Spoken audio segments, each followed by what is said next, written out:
स्वास्थ्य से संबंधित हर जानकारी हम आप तक पहुंचा रहे हैं कि आपको अपने जीवन में किस तरह से स्वस्थ रहना है। लेकिन आज हम बात करेंगे महिलाओं से संबंधित जो बीमारियां होती हैं वो किस तरह से होती हैं और उनसे किस तरह से बचा जा सकता है। इस समय मेरे साथ कैथल के इस समय सिग्नस सुपर स्पेशलिटी हॉस्पिटल में मैं मौजूद हूं और इस समय मेरे साथ डॉक्टर अन्नू यादव हमारे साथ हैं, गायनोलॉजिस्ट हैं, स्त्री रोग विशेषज्ञ। इनसे जानेंगे महिलाओं के रोगों के बारे में और वो महिलाएं किस तरह से सिक्योर रह सकते हैं। इन तमाम मुद्दों पर, तमाम बातों पर चर्चा करेंगे। सबसे पहले तो मैम स्वागत है आपका।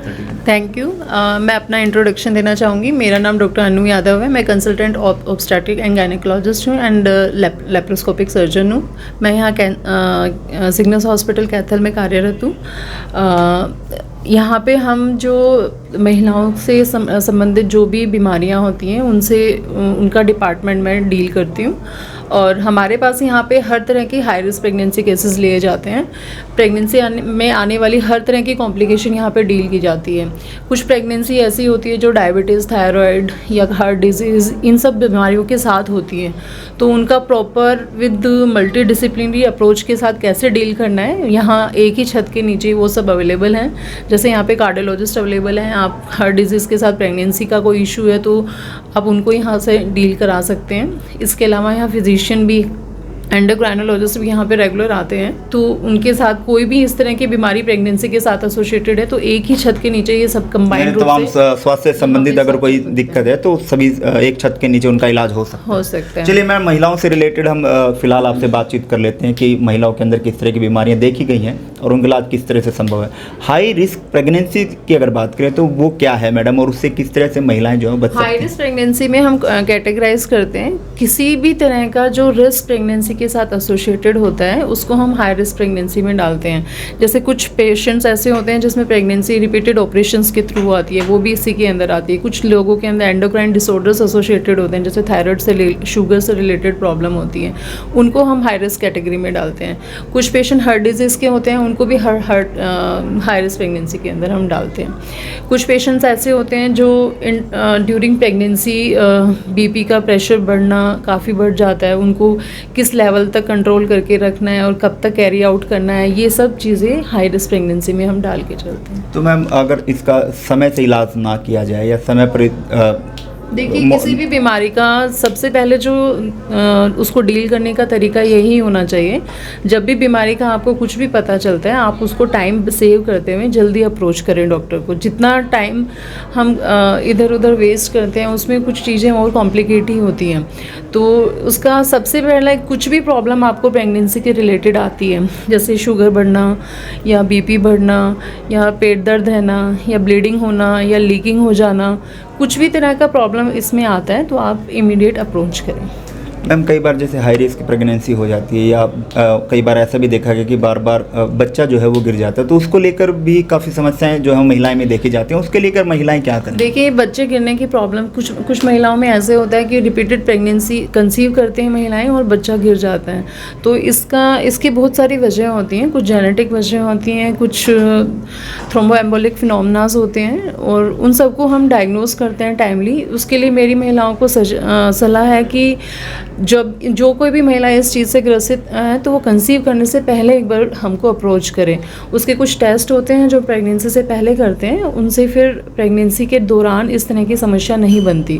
कुछ महिलाओं में बच्चेदानी कमज़ोर होती है, वो बड़े बच्चे को अपने अंदर सीमित नहीं रख पाती, तो बच्चा बाहर आने की कोशिश करता है। उस वाले में हम क्या करते हैं कि बच्चेदानी के ऊपर टाँका देते हैं ताकि वो बच्चा बाहर ना निकले और वो यूट्रस में रह सके, और साथ में सपोर्ट देते हैं ताकि प्रेगनेंसी कंटिन्यू रहे।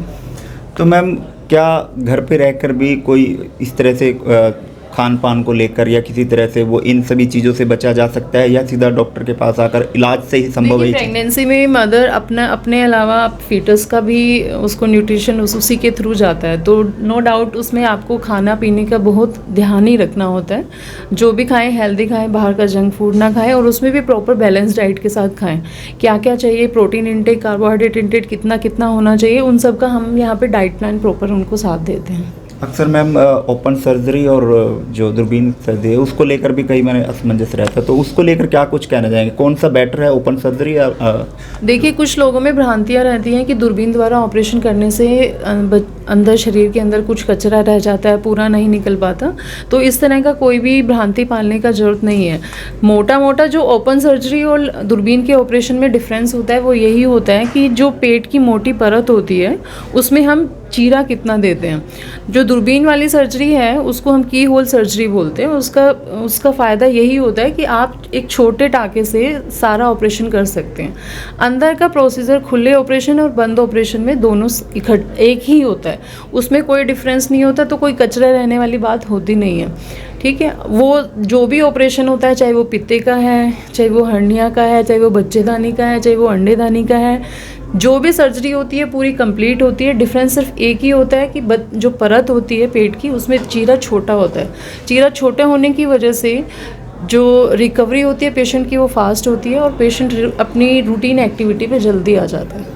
क्योंकि आधुनिक दौर है, आधुनिक युग है, तो इसमें टेक्नोलॉजी जो है वो लगातार बढ़ती हुई नज़र आती है। तो प्रेफर एज ए डॉक्टर अगर हम बात करें तो प्रेफर क्या करते हैं आप जो पेशेंट्स है, ओपन सर्जरी की या दूरबीन वाले? देखिए, आप इस तरह नहीं बोल सकते, वो पेशेंट की प्रायोरिटी के ऊपर डिपेंड करता है। वैसे हम पर्सनल तौर पे देखा जाए, क्योंकि उसमें रिकवरी फास्ट होती है, तो हम दूरबीन वाले ऑपरेशन को प्रेफर करते हैं। दर्द भी कम रहता है दूरबीन में? दर्द भी कम रहता है और ऑपरेशन के बाद भी मरीज़ को अपनी एक्टिविटी रिज्यूम करने में काफ़ी कम टाइम लगता है। मैम, वहीं अगर जैसे हम महिलाओं के रोगों के बारे में बात कर रहे हैं, उसे किस तरह से बचाव किया जा सकता है, कितनी जल्दी डॉक्टर से उस बारे में कंसल्ट करना चाहिए, इन तमाम बातों पर चर्चा करें। इसी बात में अगर एक सवाल मेरा भी है कि बच्चेदानी का बाहर आना, इसको लेकर कहाँ देखते हैं और ये किस तरह से क्यों होती है, इसको लेकर मैम? देखिए, बेसिकली बच्चेदानी का बाहर आना की वजह होती है कि जो बच्चेदानी को सपोर्ट करने वाले जो स्ट्रक्चर्स होते हैं वो वीक पड़ जाते हैं। उसकी वजह से वो ऑरिफिस से बाहर आना शुरू हो जाती है। तो उसकी भी एज अलग अलग होती है। मोस्ट ऑफ द पेशेंट इसमें जो होते हैं ओल्ड एज ग्रुप के होते हैं, क्योंकि उनका टिश्यू कमज़ोर हो जाता है। और दूसरा, चाइल्ड बर्थ की वजह से जो टिश्यू कमज़ोर होता है उसमें खिंचाव बढ़ता है, तो वो वीक हो जाता है, तो वो बच्चेदानी बाहर आने का टेंडेंसी रखती है। तो ऐसे महिलाएं मोस्टली इसमें जो इस वाले समस्याओं के साथ आती हैं वो बुजुर्ग महिलाएं होती हैं। कुछ यंग वुमेंस भी होती हैं जिनके जो फेशिया होते हैं उनमें थोड़ा डिफेक्ट होता है, उनमें इतना ताकत नहीं होता है, स्ट्रेंथ नहीं होती, तो उसमें भी ये प्रॉब्लम आती है। तो इसको डील करने के लिए हर एज ग्रुप के लिए अलग अलग वो है। अगर बुजुर्ग महिला हैं तो हमें उसमें बच्चेदानी का ऑपरेशन करके जो झुकाव है उसको ठीक करते हैं। अगर ये यंग वुमेन है तो उसमें हम बच्चेदानी को स्लिंग के द्वारा ऊपर टांग देते हैं, बच्चेदानी निकालने का जरूरत नहीं होता उसमें। मैम, ट्यूब के ऑपरेशन के बारे में बात करें तो वो किस तरह का रहता है? देखिए, ट्यूब के ऑपरेशन, ट्यूब की अलग अलग समस्याएं होती हैं। ट्यूब में जैसे कुछ जो ट्यूब की समस्याएं होती हैं, मोस्टली जो आजकल महिलाएं आ रही हैं उनमें यही होता है, इनफर्टिलिटी की महिलाएं होती है, बच्चा कंसीव नहीं हो पाता, तो उसमें ट्यूबल फैक्टर्स होते हैं। तो ट्यूबल फैक्टर्स जो होते हैं इसमें हम क्या करते हैं, दूरबीन द्वारा देखते हैं पहले तो कि क्या प्रॉब्लम है ट्यूब में, ट्यूब का कंडीशन कैसा है। अगर दो एंड्स होते हैं ट्यूबल के, जो यूट्राइन एंड होता है, अगर वहाँ पे ब्लॉक्ड है तो वो आराम से खुल सकता है, तो हम उसको दूरबीन द्वारा ही खोल देते हैं, उस पर कोई चीरा नहीं लगता। वो ब्लॉक खुल जाते तो माताएं कंसीव भी कर लेती हैं। और कुछ फिम्ब्रेल एंड पे ब्लॉक होते हैं वो भी खुल जाते हैं। जो मिड सेगमेंट ब्लॉक होते हैं उनके लिए हम IVF की कंसल्टेशन देते हैं फिर उनको ना। मैम, ये भी जानना चाहेंगे, तमाम बातों पर हम चर्चा कर रहे हैं, तो इन सभी बीमारियों को लेकर क्या कुछ सुविधाएं आपके विभाग में हैं, क्योंकि आप जिस विभाग से हैं, तो किस तरह की फैसिलिटीज़ मरीज़ों को प्रोवाइड करवाई जा सकती है, किस तरह की फैसिलिटीज़ है, और खर्च की बात करें तो कौन कौन से कार्ड जो है वो देखिए, यहाँ पे हर तरह की सुविधाएं उपलब्ध हैं। हर TPA यहाँ अवेलेबल है। आयुष्मान कार्ड अवेलेबल है, हरियाणा गवर्नमेंट के पैनल के अंदर है। NABH एग्रीगेटेड हॉस्पिटल है, तो सारे TPAs अवेलेबल हैं। किसी भी TPA के अंदर आप एडमिशन कैशलेस ले सकते हैं। मैम, कोई आखिरी एक ऐसा संदेश जो महिलाओं को स्वस्थ रख सके, और महिलाओं को कोई एक ऐसा उपाय आप बताना चाहें जिससे वो स्वस्थ रहे? प्रेग्नेंट वुमेन से रिक्वेस्ट है, क्योंकि अभी मलेरिया, डेंगू और स्वाइन फ्लू, ये फ्लू सीज़न आ रहा है, तो फ्लू से बचने के लिए आप वैक्सीनेशन कराएं। सितंबर एंड या अक्टूबर स्टार्टिंग में अपना फ्लू वैक्सीन लें, और मलेरिया, डेंगू से बचने के लिए मॉस्किटोज़ और इन सब का बाइट का ध्यान रखें, उसकी प्रिवेंशन का ध्यान रखें। Thank you ma'am. Okay, thank you. और ये थे हमारे साथ डॉक्टर अन्नू यादव, जिन्होंने तमाम जानकारियाँ दी और महिलाओं को एक संदेश भी दिया है कि डेंगू, मलेरिया, इन तरह की बीमारियों से अगर बचना है तो 2 उपाय बताए गए हैं, उन उपायों पर भी ध्यान दें।